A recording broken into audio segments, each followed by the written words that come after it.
الحديث الخامس عشر عن أبي هريرة رضي الله عنه أن رسول الله صلى الله عليه وسلم قال من كان يؤمن بالله واليوم الآخر فليقل خيرا أو ليصمت ومن كان يؤمن بالله واليوم الآخر فليكرم جاره ومن كان يؤمن بالله واليوم الآخر فليكرم ضيفه رواه البخاري ومسلم.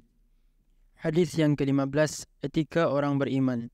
Abu Hurairah radhiyallahu anhu menerangkan bahawa Rasulullah sallallahu alaihi wasallam bersabda, barang siapa beriman kepada Allah dan hari akhir, hendaklah ia berkata baik atau diam.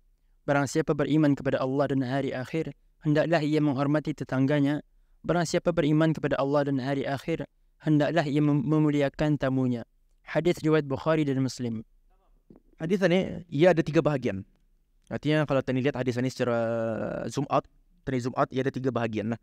Yang Nabi SAW bahagian pertama, man kana yu'minu billahi wal yaumil akhir falyaqul khairan aw liyasmut. Barang siapa yang beriman kepada Allah Taala dan hari akhirat, maka hendaklah ia berkata baik ataupun ia diam.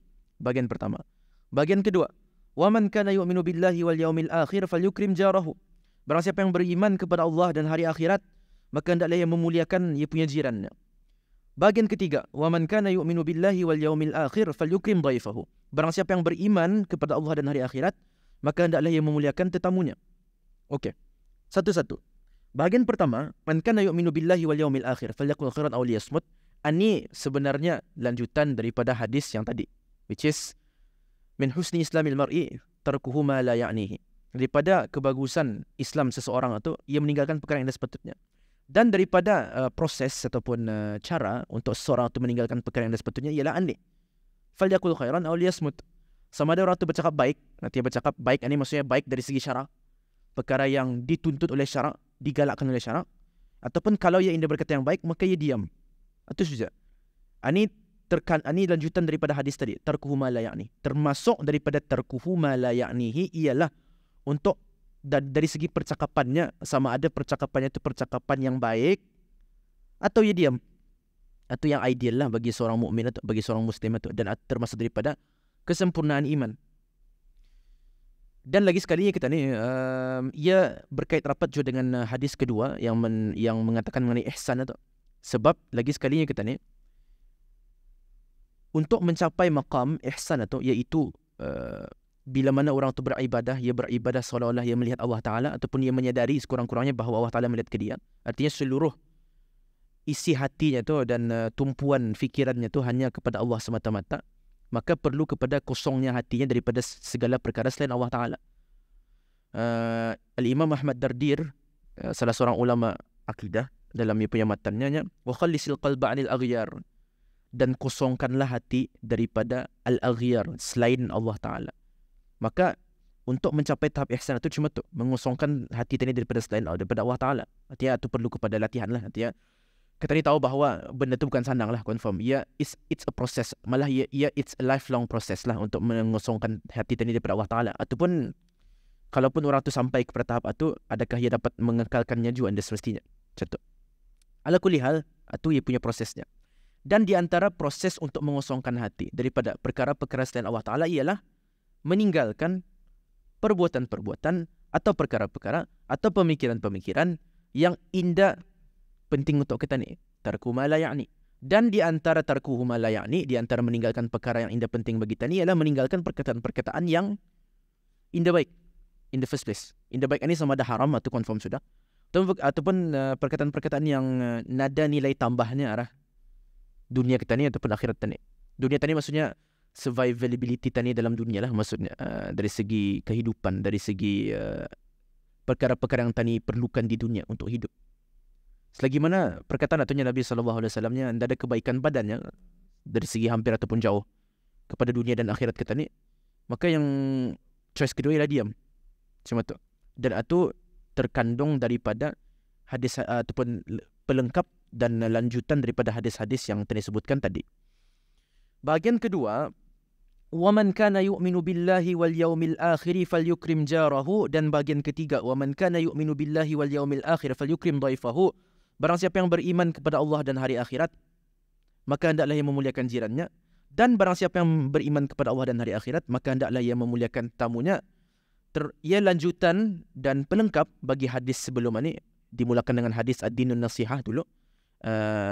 Agama itu adalah nasihah, melaksanakan hak-hak secara sempurna dengan tulus dan ikhlas bagi ammatil muslimin, bagi golongan sesama Islam, bagi kaum muslimin secara umumnya, iaitu apa hak diorang itu, an yuhibba li akhihi ma yuhibbu li nafsih, untuk kita ni menyukai ataupun mencintai bagi bis diorang apa yang tadi cintai bagi diri kita ni sendiri. Dan daripada tanda ataupun daripada perkara yang tadi sukai untuk diri kita ni sendiri ialah kalau kita ni jadi jiran, tadi dimuliakan, dan kalau tadi jadi tetamu, tadi dimuliakan juga. Maka itu hak jiran dan hak tetamu arah kita ni. Kenapa ia memfokuskan arah jiran dan tetamu? Sebab dua ni yang paling hampir dengan tani. Tetamu orang yang tinggal dalam rumah tani kan tak?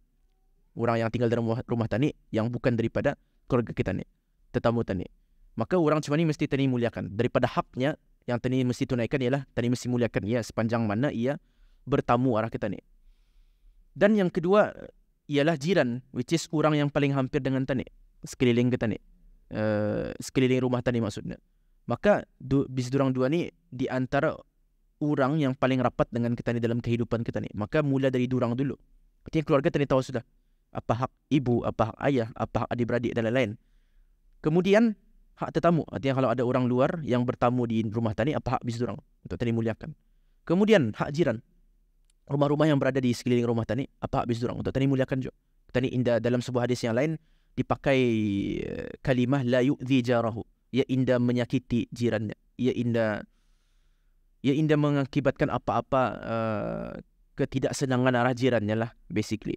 Artinya kalau kita ni kan taruh ia dalam situasi dunia nyata, kita ni tahu yang ada perkara-perkara yang menyakitkan ni dari segi perbuatan, dari segi contohnya macam buang sampah dan lain-lain, ada dari segi suara contohnya, payahan tidur dan lain-lain, dan ada dari segi yang lain je lah, artinya dari segi hubungan dan lain-lain. Maka semua tu pasti perlu dijaga dalam rangka kita ni menunaikan hak muslim yang lain arah kita ni, dan dalam rangka kita ni juga untuk menunaikan hak perintah Allah Ta'ala arah kita ni. Sebab Allah Ta'ala memerintahkan arah kita ni untuk menjaga hak muslim yang lain.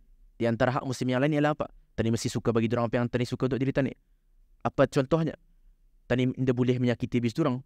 Tani mesti memuliakan bis diorang, terutama jiran dan tetamu. Sebab diorang yang hari-hari waktu kita ni hadapi kan. Artinya kalau tak ada manusia selain daripada keluarga kita ni yang rapat, yang kan kita ni hadapi hari-hari dan tani jumpa hari-hari dan bergaul hari-hari, ialah jiran dan tetamu lah kan. Sebab tu dalam hadis ni di emphasize benda tu.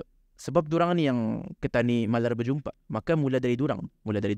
Yang lain tu automatik je kan. Bila mana kita ni sudah biasa dengan jiran dan dengan tetamu, which is tani jumpanya orang majority of our day, dan orang yang lain apatah lagi lah, sama juga macam tu. Maka ini ialah hadis yang mengumpulkan juga ataupun menjadi pelengkap dan lanjutan daripada hadis-hadis sebelum ini, iaitu hadis ad-dinun nasihah dan la yu'minu ahadukum hatta yuhibba li akhihi ma yuhibbu li nafsihi.